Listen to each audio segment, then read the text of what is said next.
Okay, so this is version 2, the second revision of my homemade alto whistle. This is the first body that I made. You can see that the holes were quite a bit bigger on this one, and it was a much louder whistle. This is now a quieter whistle. I put in this little insert here that I was attempting to sort of approximate a conical bore,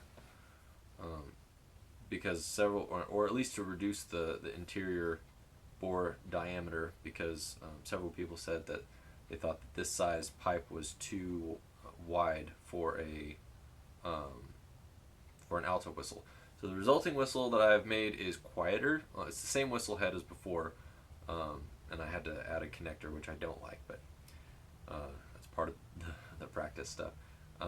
So basically this is just a smaller pipe that I sort of cut into a wedge that runs pretty much the length of the body. So it kind of sticks out because I'm afraid that if I cut it off it's going to be too sharp on the bottom, but I may fiddle with that later. So anyway, so it's a softer whistle now. The tuning seems closer to acceptable. It seems like the upper octave is slightly flat now instead of sharp, as it was with the straight, unmodified bore.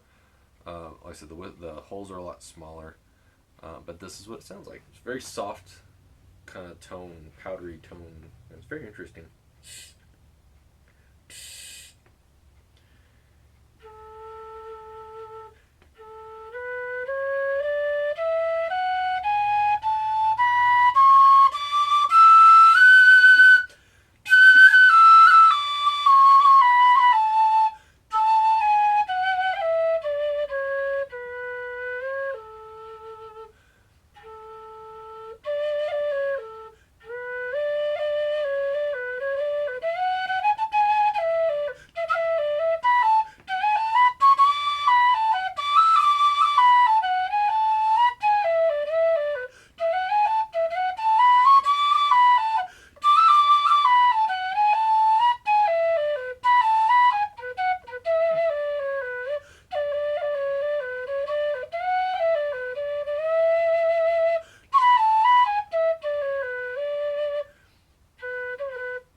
So you can see that it still starts getting like almost where it's cutting out on that very top.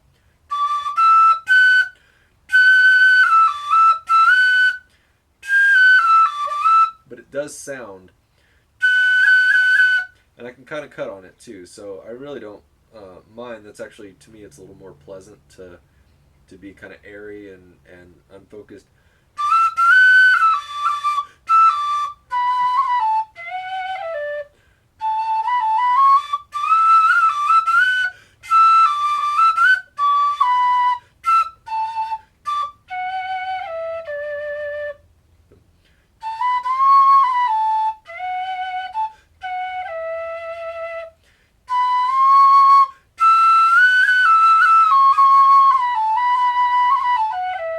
At least maybe like for a practice whistle or something. Anyway, so kind of an interesting experiment. It was kind of fun messing around with that, and I might try again with a slightly less thick material, to see if maybe copper tubing or something, like nest that inside the PVC, and see what happens. But